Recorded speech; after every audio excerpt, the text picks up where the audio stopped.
বাটারে egg তড়কা করা হচ্ছে। এটার মধ্যে আছে পেঁয়াজ, রসুন, আদা কুচি, টমেটো কুচি, আর হচ্ছে এই ডিম ভেঙেছি তিনটে ডিম। আর এই দেখো ভুজিয়া করে রাখা হয়েছে এই ডিমগুলোকে, দেখেছো বন্ধুরা।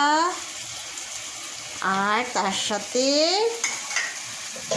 আমাদের সেদ্ধ করে রাখা হয়েছে এই যে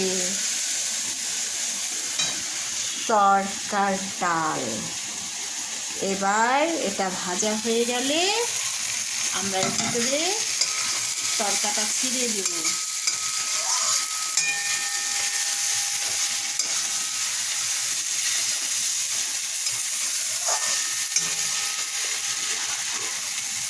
করছে রান্না আমার বুড়ো।